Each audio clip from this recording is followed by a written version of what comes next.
Greetings everyone, welcome back to Cinema Prescriptions, where we dive deep into a film and prescribe you all that you need to enjoy the film. I am your host, Mr. Dr. Rice, and today we will be going over Bad Boys Ride or Die. Bad boys, what you gonna do? What you gonna do when they come for you? Alright, so the synopsis for this film is: when their late police captain gets linked to drug cartels, wisecracking Miami cops Mike Lowry and Marcus Burnett embark on a dangerous mission to clear his name. So, this is just your basic plot for a buddy cop film. This franchise has been out for a while now, so the films really focus on their characters and how they've grown throughout the series. So let's see how this film is. All right. So the director of this film they actually had two directors. Hopefully I say their name right. Adil El Rabi and Lali Fallah. So they usually direct films together. Some films that they've worked on in the past were Back, Gangster, Bad Boys for Life, Rebel. They also were attached to the Batgirl film that was shelved, which was really disappointing to me because I was really into the DCEU at the time and I liked how the things I was seeing, but it was shelved.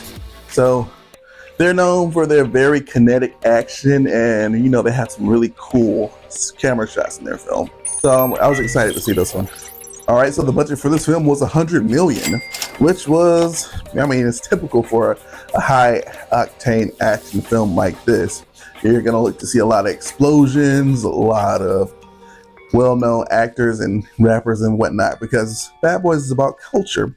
And also you have the big-name people in there, such as Will Smith and Martin Lawrence. I'm pretty sure they're not cheap.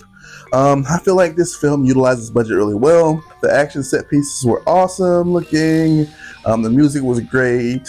The actors all did well in their roles. So I feel like they did a great job with the budget. They were given, a good comparison film for this one. This is a series. This is a series. It doesn't veer too far off from what you get from the older films. So I'm going to be lazy and say it's like the other Bad Boys films. You should know what to expect at this point. It stays true to the series. All right, what makes this film easy to love? I love the action in this film. They have some really good things going on. I know I was seeing in the behind the scenes film that they had this really cool camera rig where they had it would face Will Smith and then they whip it and then it go forward into first person. So I thought that was pretty cool.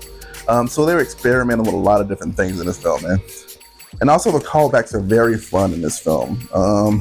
I especially love the one at the very beginning of the film. It shows if you watch the previous films and the director of that film, you'll know what I'm talking about with that cameo. It's pretty awesome to see that. And it actually had the original car, I believe, from the first Bad Boys film. So that was pretty interesting also. And if you saw Bad Boys 2, you got to see, and that one scene that they always show with Bad Boys 2, that's a pretty good callback to use there. So this film just has so much. It pays so much respect to the films before it. It uses some of the same shots that were used in the film. Like everybody know the iconic Mike Lowry and Marcus standing up and looking off into the distance. That shot's there. You got the Miami sign shot there also. So I feel like the callbacks were very awesome in this film. And last but not least, the characters are very fun. Will Smith and Martin Lawrence are gold together. Story, and I just like how the story progressed. You got to see their growth. They got to face new challenges, like Mike becoming a father and having to raise his son having to interact with a son that he didn't know he had at one point. Marcus going through the things that he was going through. And I feel like the story was well paced and they used really good visuals to portray things in this film. I love the way the directors directed this film. What can make it hard to love are some of the jokes you have to know the series to understand. And that can detract from some people, but that's the only nitpick I got for this film. So, What can make this film easy to love? The action in this film is amazing. The callbacks are very fun, and the characters are fun, and the pacing and story and direction are legit. What can make it hard to love is some of the jokes. You have to know the series to understand. So that's my prescription for you. See you next time.